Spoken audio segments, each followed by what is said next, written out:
How to set up calendar and appointment booking triggers. This video is going to walk you through how to set up calendar and appointment booking triggers. So essentially, when somebody books an appointment, this is going to set off a chain of events based on that appointment that they self-booked. To start, we're creating a trigger and calling it something like customer booked appointment or appointment booking trigger or anything along those lines. In part 1 of the trigger, we've selected customer booked appointment to fire off the action. Note that there is another appointment option here, but that will run off of appointments and status updates, so if you manually create an appointment for someone else, it would also fire off the trigger. So we wanted this specific trigger to just be for a customer who books their own appointment. Therefore, we've selected the customer booked appointment option. If you want, you can add a filter to specify a particular calendar that you want this trigger to be for. You can add multiple additional filters if you'd like to make this trigger as specific as you need. And then over here in part 2 of the trigger, we have our actions that we want to happen once the person has booked an appointment. Remember that a trigger is like an if-then statement. So if part 1 happens, then part 2 will fire off. So here in part 2, let's take a look at the actions. There's many options that you can do. For example, you may want to remove the contact from all campaigns. Maybe they've been added to some lead nurturing and marketing campaigns or something like that.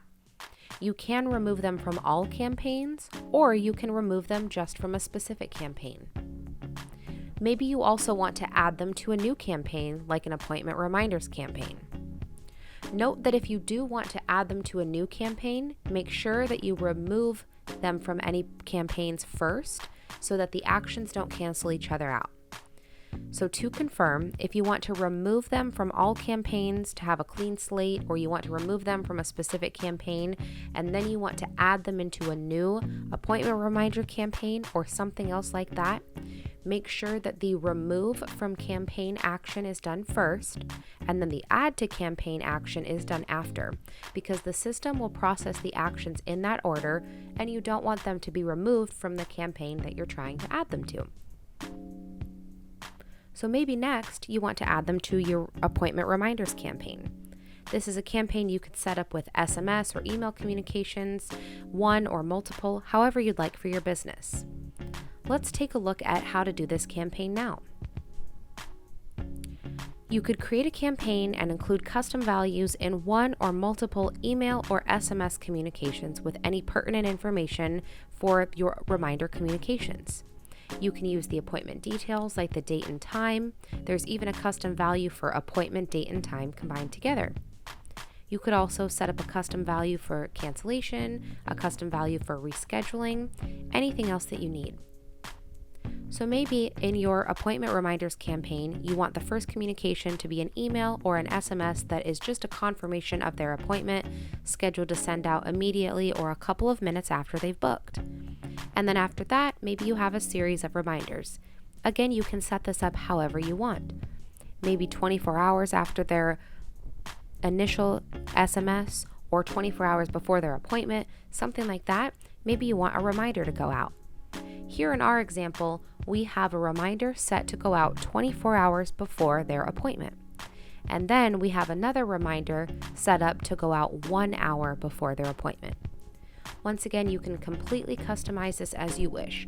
Maybe you only want to send one reminder, maybe you want to send 10. It's completely up to you. Now back to the trigger, there's a few more things I want to show you here. Another action you can do is add or update opportunity. If the contact is already a lead in your pipeline, you can push them further along the stages and move them along your pipeline. Another option you may want to use is perhaps you want to send a notification to yourself when somebody books an appointment so that you're staying up to date with your leads. You can create an email, a notification, or an SMS to send yourself an update or a reminder about the appointment that this customer has booked.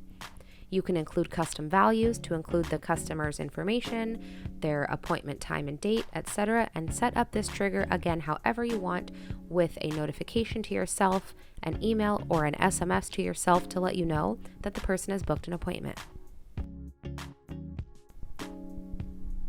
So now you know how to set up the calendar and appointment booking triggers along with the corresponding campaign. There are so many ways to customize this for your individual business needs and preferences.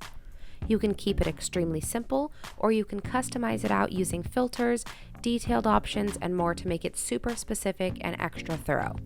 However you choose to do it, it's up to you, and you can really set up this trigger automation to help with your business efficiency. However these triggers fire off will be automatic and behind the scenes to help you be efficient with your business, whether you do it super simply or you do it super thoroughly.